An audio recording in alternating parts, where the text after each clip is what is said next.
So what advice you got for up-and-coming producers? Keep working, even if you feel like it all ain't coming together like you wanted to. Just keep working.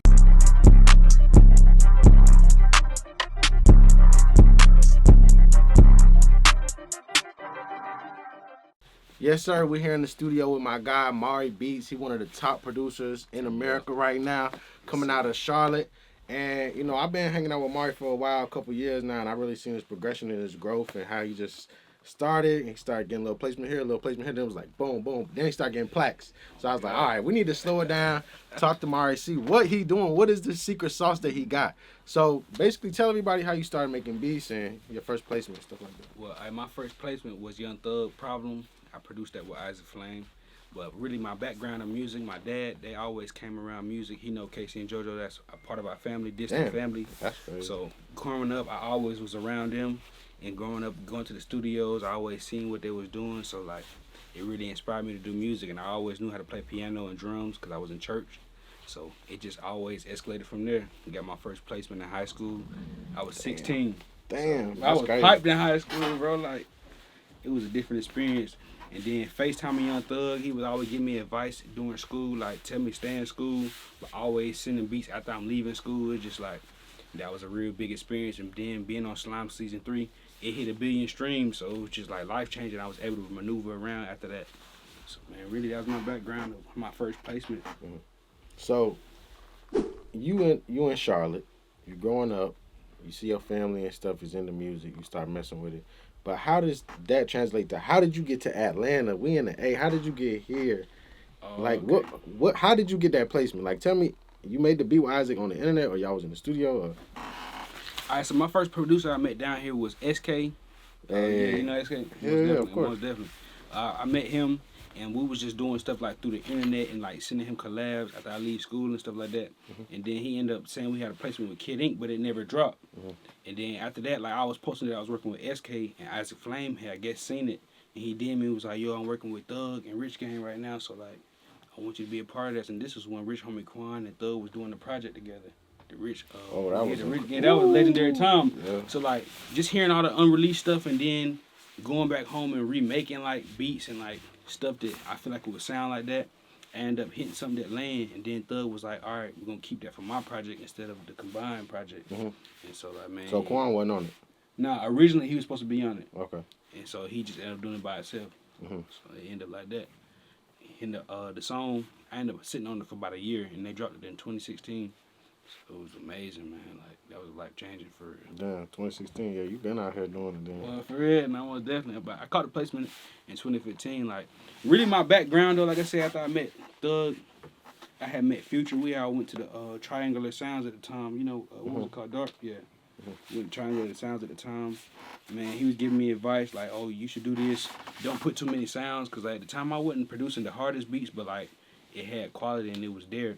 And so I remember Future telling me like, "Oh, simplify your beats." And like, at that day, I ended up catching a placement that night with them. Like, the song never dropped yet, but like, just knowing I had a placement at that time at that young, I was going back to school telling everybody I was turned. Dang. Like, bro, I was just with Future and Thug the other night. Like, niggas not even realizing it, man. Like, never downplaying it, but like, for real, I'm glad though to come up. It's real. Yes, sir. Just got another platinum plaque. Bricks here, super producer. I produce for Drake, Gunna, Young Thug, Lil Wayne, Lil Baby, everybody in the game. Listen, I've been teaching hundreds of producers how to get their own placements and their own plaques. Check out some of the results from my students. I'm doing a free training to show you how to turn your beats and your passion into a career. I want to show you guys how to increase your beat sales, get your own plaques and your own placements. I want to teach you guys step by step everything that you need to know. Me and all of my students started with absolutely nothing. When I met my students, they didn't have no placements, no connections, no network, no nothing. I taught them everything that they know, and now they're getting plaques just like me. They're getting placements just like me. $10,000, $15,000 a beat just like me. Listen, click the link in my bio, sign up right now. It's an absolutely free training. What do you got to lose? Click it right now, get your slot. The time is ticking. I'll see you guys there. Let's get it. So you could say a part of your come up really came down to networking. Networking on internet, for real. And like, I need to learn how to do the internet stuff again because I used to be heavy on it. Well, you got a name. You in the room now. Yeah, you well, you right. You can touch him in real life now. Yeah, nah, you can't. You right. But that networking on the internet and just like, it's free. It's free money. It's free. Like you don't have to pay nothing. Instagram's free. You can come to the city. Well, you might have to spend some money to come to the city, but it's free. Like you're right. Okay, so Charlotte, come to the A, networking, finding your way. It's always like you start meeting some people, and then you never know who those people know. So they know somebody, then that person knows somebody, and then that person's cousin is goddamn slime. Right, you know what I'm saying? Like that's how it works. Yeah. So you worked with Young Thug. Now tell me the situation about how you had your hit single with DaBaby. So okay, well, before DaBaby blew up, we was all recording at my dog Will. He had a studio in his crib. Oh, cause he's from Charlotte. Yeah, everybody from Charlotte. Everybody from Charlotte. Okay. My dog Will don't even do music. He just a black ops military. Like, so he just had hella bread after he retired, just to put a studio in his room, and he let all of us come over and record for free. And so I ended up meeting DaBaby, and like we linked in, and then it's like I seen his growth over years. And I was down here working at the time in Atlanta, and like when I seen he was really like doing beats that I hear myself doing, I started sending him more stuff. I ended up sending him the Babysitter beat, and he was like, bro, like, that's my beat. I need that.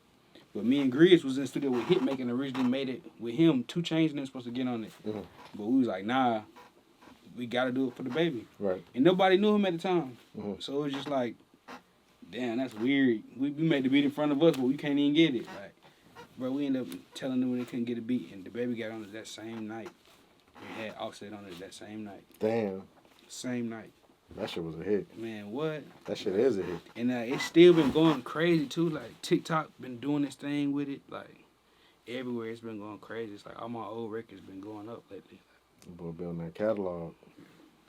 Definitely. It's crazy how, like, Jetson and DaBaby was like this, but really it seemed like it was more hits with this side as far as you, Grizz, Pooh. Yeah, it was. But it was like Jetson that kind of like... So what do you think it was about how Jetson presented himself that made him get that spotlight as opposed to other producers? Really, like, I say this. I wish my situation with DaBaby and them was a little closer, like, a little better. But, like, I already had my stuff going on with the industry side. And, like, I was already producing for industry producers. And when it came down to Jetson, he was already more locked in with them. So you think it was like being around? Yeah, being around. Yeah, being around DaBaby all the time. Like, right, correct. Because it'd be like, it could be 4 producers on a song, but people only know like one of them. Right. Oh, that's so and so. Right. So I wonder with the producers that are getting the spotlight, what are they doing? Are they branding themselves like I be trying to tell producers like, you gotta say, I did this song, this is me, because nobody gonna be like, yo, that guy in the back, he did the beat. You right. The rapper ain't gonna stop the show and be like, everybody, that guy in the back of over there, he did the beat. You right. That's facts. And it's like with that, that's why we had like DaBaby. I would say this about him, like when the song started first blowing up, he would tag us every time. He would tag me and Grizz. And that's like, I remember he was tagging me at first, and I'm like, bro, I did that beat with Go Grizz too, so you gotta tag him. He's like, all right, Mario, I got you. Like, just real about it. So like, really, like I said, I mean, everything come back full circle. We just started locking back in again. So like, definitely some on the way with the next album. Like, now I can release that right now because it's already confirmed. So like with that, man, like we definitely about to go up again. So I don't know.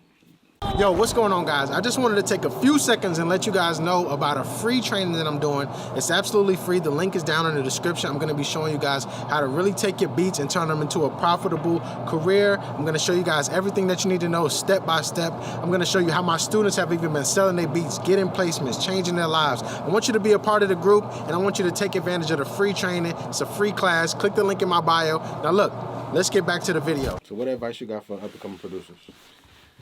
Keep working, even if you feel like it all ain't coming together like you want it to. Just keep working. Consistently make beats every day. And when I say every day, even if it's lame to you, send it to somebody else. They might think it's the hardest thing they ever heard. Like, I learned that. I was always sleeping on myself, and then I send it to somebody else. And now I'm going to have a plaque by somebody else hearing my work. So, I mean, really, like, that's facts. Keep working.